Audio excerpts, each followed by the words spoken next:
Saya bacakan Mazmur 32, saudaraku.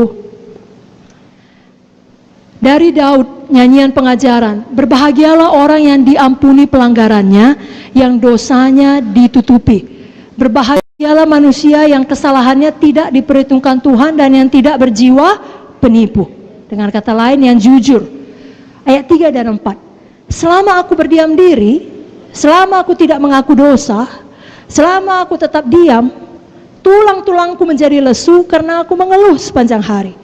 Sebab siang malam tanganmu menekan aku dengan berat, sumsumku menjadi kering seperti oleh teriknya musim panas. Lalu ayat 5 dia berkata, dosaku kuberitahukan kepadamu, kesalahanku tidak kusembunyikan.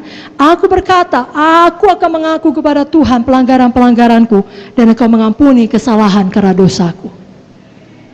Apa maksud ayat ini?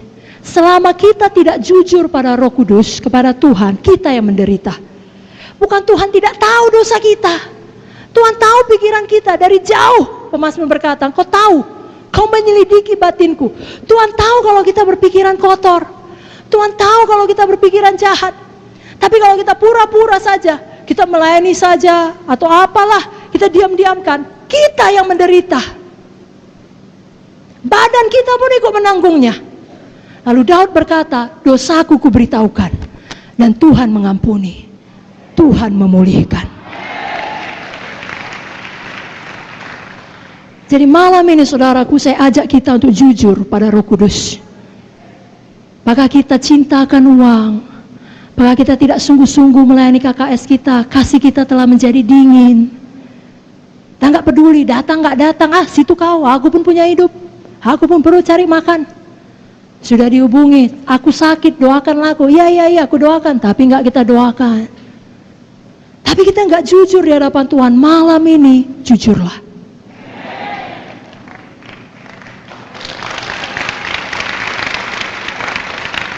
Akui semuanya di hadapan Tuhan. Tuhan tahu.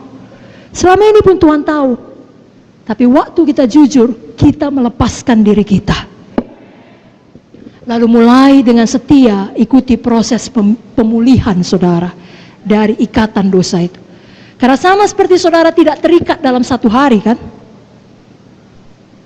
Betul? Betul? Tidak ada orang dalam satu hari langsung terikat narkoba. Tidak ada orang dalam satu hari terikat pornografi. Nah, kerap kali proses pemulihan pun ada, perlu waktu. Saudara setia di dalamnya. Apa kata Roh Kudus, saudara ikuti. Mari tutup mata saudara, angkat tangan saudara. Tidak usah pedulikan kiri kanan, katakan dengan jujur, Roh Kudus, Kau begitu mengasihi saya. Saya mengaku semua dosa saya. Kau tahu Tuhan, dosa pikiran, dosa perkataan, dosa perbuatan. Saya akui semuanya. Saya tidak sembunyikan. Saya tidak mau lagi hidup dalam gelap. Saya tidak mau berbohong. Saya tidak mau marah. Ampunilah saya selama ini. Saya sering tidak menyadari Kau hidup di dalam saya. Saya sering mengeraskan hati saya dan mendukacitakan Engkau. Tapi mulai hari ini saya bertobat, saya berbalik, saya terima pemulihan, saya mau patuh kepadamu, saya mengasihimu dengan segenap hati saya dan dengan tindakan saya. Mulai malam ini, saya alami kebangunan rohani di dalam nama Yesus. Dan semua kita berkata, berikan tepuk tangan bagi Yesus. Baik, itu poin yang pertama, Roh Kudus seorang pribadi. Jangan kita duka citakan.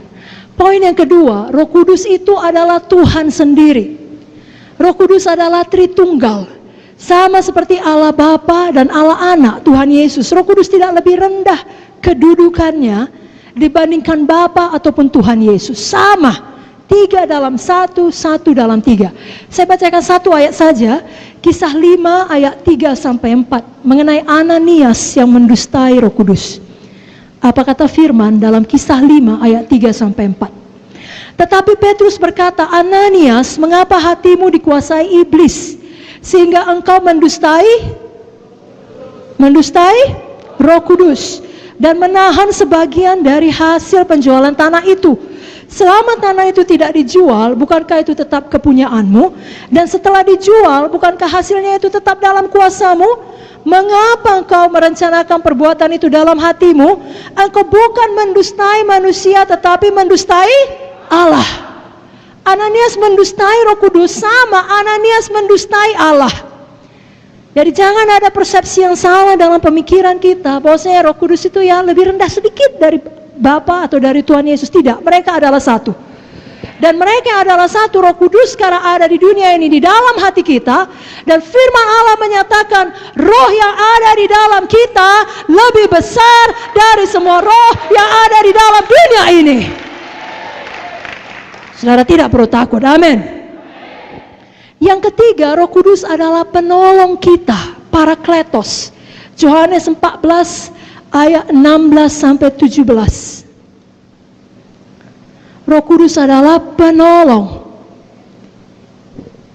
Mari kita baca sama-sama, Bapak Ibu Saudara siap? Yohanes 14 ayat 16 sampai 17. 1, 2, 3 ayat. Aku akan minta kepada Bapa dan Ia akan memberikan kepadamu seorang penolong yang lain supaya Ia menyertai kamu selama-lamanya, yaitu Roh kebenaran. Dunia tidak dapat menerima Dia sebab dunia tidak melihat Dia dan tidak mengenal Dia, tapi kamu mengenal Dia sebab Ia menyertai kamu dan akan diam di dalam kamu, di dalam kita, di dalam saudara. Ada Tuhan di dalam saudara, ada Roh Kudus di dalam saudara. Seberapa berat pun perjuangan saudara, Dia tidak pernah meninggalkan saudara. Dia ada di dalam saudara untuk menolong saudara. Untuk menolong saudara. Sebabnya kalau Dia bicara kita dengarkan. Karena maksudnya hanya untuk menolong saudara. Kalau ada orang mau menolong kita, kita terima saudaraku. Amin.